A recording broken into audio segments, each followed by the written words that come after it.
I started seeing the number 1123 everywhere. Receipts, clocks, street signs. At first, it was amusing, then unsettling, then terrifying. One night, while driving, my GPS malfunctioned and rerouted me to a deserted warehouse, address number 1123. Against my better judgment, I went inside. On the floor, painted in huge black letters, was my full name. Before I could react, the door slammed shut and I heard heavy footsteps approaching from the shadows. I never figured out who or what they were. Next story. When the hospital shut down, they left everything inside.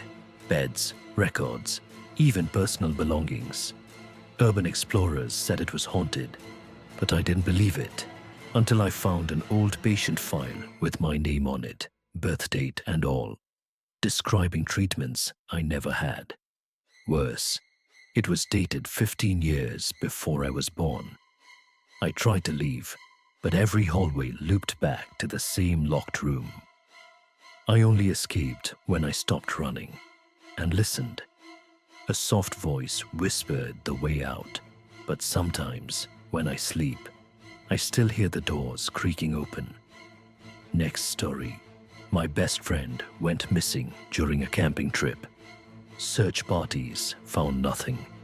Months later, his parents received a letter in his handwriting, saying he was fine and had started a new life. We all tried to accept it. But last week, while hiking alone, I found a small clearing deep in the woods. And there he was, sitting cross-legged, wearing the same clothes he disappeared in. His skin was pale, his eyes hollow. He smiled at me and said, "Stay." I ran. When I looked back, the clearing was gone. Next story. The hotel was charming in a faded, forgotten way.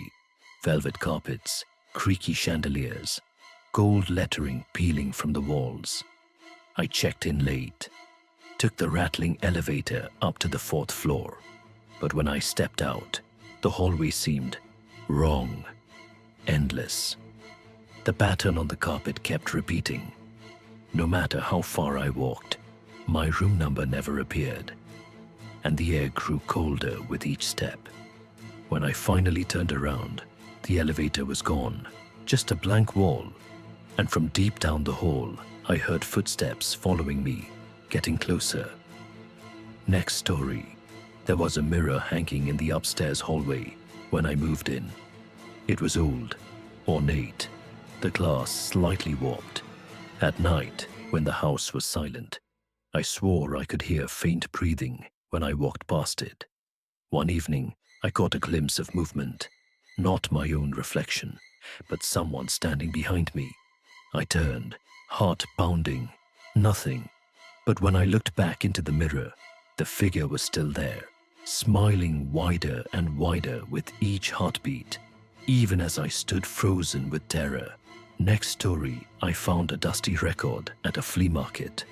No label, no markings, just a deep black vinyl that seemed to hum in my hands. When I played it, the music was beautiful, soft, hypnotic. I fell asleep listening. But when I woke up, the room was ice cold, and all the mirrors in my house were shattered from the inside out. Every night after, I heard that same melody drifting through the vents, even though I smashed the record to pieces and burned the remains. Next story. During renovations on my old farmhouse, we tore up the floorboards and found a trapdoor, and beneath it, a spiral staircase leading into the darkness. Curiosity won. Flashlight in hand, I descended. The air was stale and heavy, and the walls were carved with strange, ancient symbols. At the bottom, I found a small stone room, empty, except for a mirror leaning against the wall. But when I shined my light on it, the reflection wasn't of me. It was of someone standing behind me, holding an axe. Next story. Every Sunday, the church bells rang at noon, even though the church had burned down 20 years ago. Locals said it was just old wiring, echoes, nonsense. I didn't believe in ghost stories. Until one Sunday, I decided to go to the ruins. Noon struck, and the bells tolled. As they did, I saw people gathering among the blackened remains, charred and smoldering figures, mouths moving in silent prayer.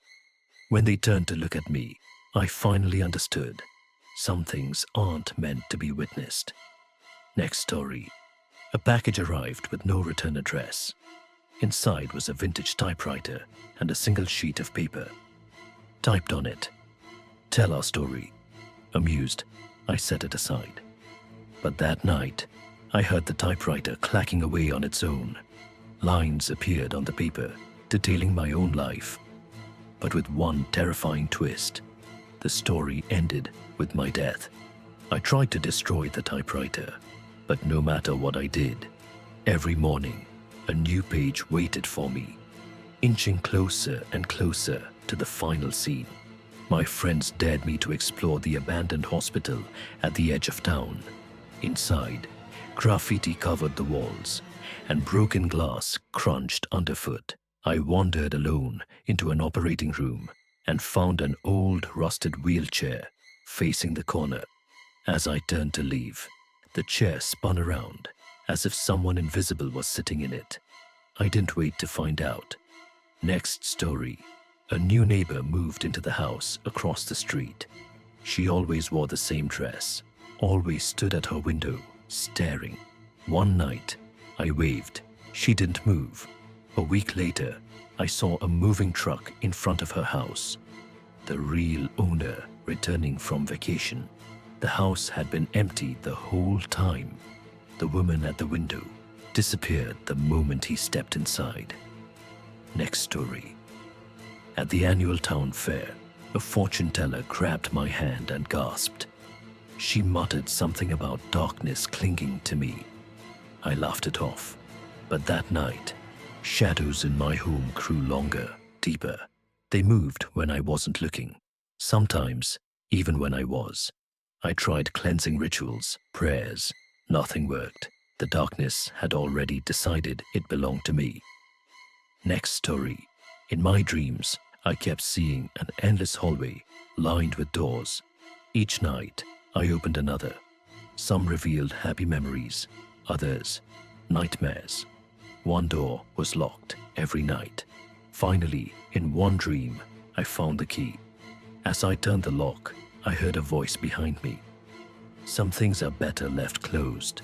I woke up screaming, and the doorknob to my bedroom was slowly turning on its own. Next story. While hiking in the woods, I found a small clearing filled with old, rotting dolls tied to the trees. As I backed away, I tripped over something soft, a freshly dug grave, unmarked. When I scrambled up, the dolls' heads were turned, all facing me. I ran until my lungs burned. But even now, sometimes I find small doll limbs on my doorstep. Next story.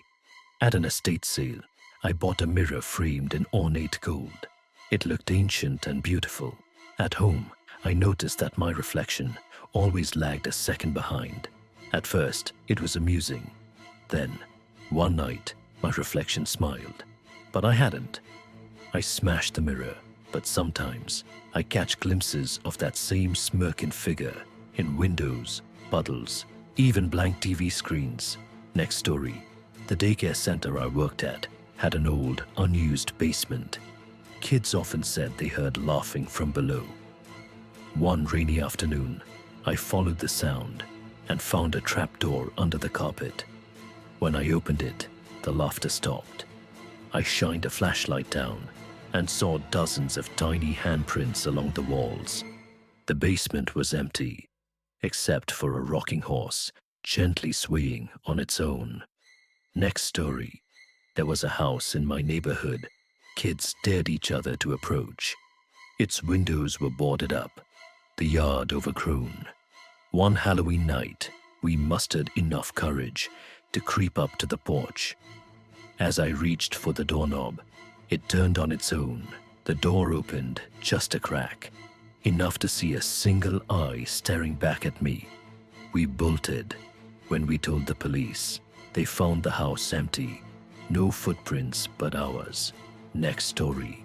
Every morning, my alarm clock would go off at 3:03 a.m., no matter how many times I reset it. One night, tired of it, I smashed the clock.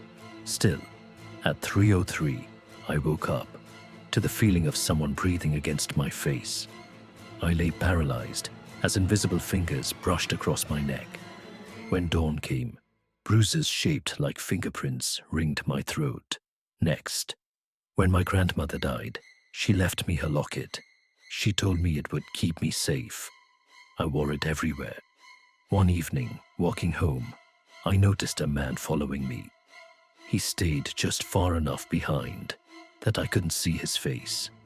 As I passed under a street lamp, the locket grew hot against my chest. Suddenly, the man stumbled and screamed, as if pushed. When I looked back, he was gone.